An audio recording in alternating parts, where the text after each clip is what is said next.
তোমাকে দেখার আগে জানা ছিল না মানুষের পা কেড়ে নিলে তার পিঠে গজায় ডানা, আর হাঁটতে বাধা দিলে মানুষ শিখে যায় উঠতে। ওরা শুরু করেছিল তোমার পায়ের নিচের মাটি থেকে, তাই প্রথমেই ওরা কেড়ে নিয়েছে তোমার জমিন। দেশ নামের যে এক চিলতে জেলখানায় তুমি থাকতে, সে জমিন শত শত শহীদের ভিড়ে কবেই হয়ে গেছে মর্ত্যের জান্নাত।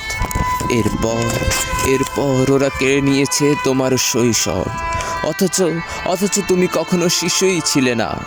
তুমি ছিলে সেই জান্নাতের সবুজ আবাবিল। আব্রাহার হস্তি বাহিনীর উপর কঙ্কর ছুড়ে যেভাবে তছনছ করে দিয়েছিল, আজ তাবৎ পৃথিবী জানে তুমি সেই আবাবিল। একই কায়দায় ছুড়ে মারো কঙ্কর আব্রাম ব্যাটেল ট্যাঙ্কের দিকে। তোমাকে তো ছেড়ে দেয়া যায় না। এরপর ওরা কেড়ে নিল তোমার তারুণ্য। তোমাকে জেলে পুরে ওরা ভেবেছিল শুকনো পাতার নিচে ওরা লুকিয়ে রাখবে আগুন। আটলান্টিকের এপার ওপার হয়ে সে আগুন ছড়িয়ে পড়েছে 7টি সাগর মহাসাগরের কূলে উপকূলে। আর তোমার দৃপ্ত পদভারে যখন কেঁপে কেঁপে উঠতে শুরু করেছে জেরুজালেমের প্রাচীন দেয়াল, ঠিক তখনই ওরা কেড়ে নিয়েছে তোমার অনিন্দ সুন্দর পা চলা।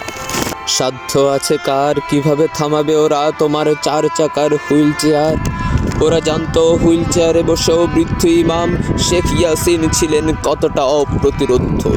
সেই বৃদ্ধকে হত্যা করতে যারা হেলিকপ্টার গানশিপ থেকে মিসাইল ছুটতে পারে, তারা তোমার এই উদ্ধত যৌবনের কাছে কেমন অসহায় কাপুরুষ। ওরা জেনে গেছে তোমার প্রাণ শক্তির উৎস। ওরা জেনে গেছে এই ফিলিস্তিনের মাটিতেই ডেভিডের ছোড়া ঢিলের আঘাতে কিভাবে পরাজিত হয়েছে জালিম গলিয়াত।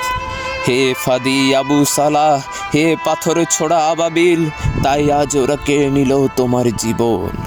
আহা জান্নাতের সবুজ পাখি, তোমাকে দেখার আগে জানা ছিল না পাহীন মানুষের পিঠে গজায় এমন উড়াল ডানা। আমরা জানি তুমি ফিরে আসবে বলেই দিয়েছে এই উজাড় উড়াল। আমরা প্রতীক্ষায় আছি, ঝাঁকে ঝাঁকে ফিরে আসো আবাবিল, ঝাঁকে ঝাঁকে ফিরে আসো, ঝাঁকে ঝাঁকে ঝাঁকে ঝাঁকে।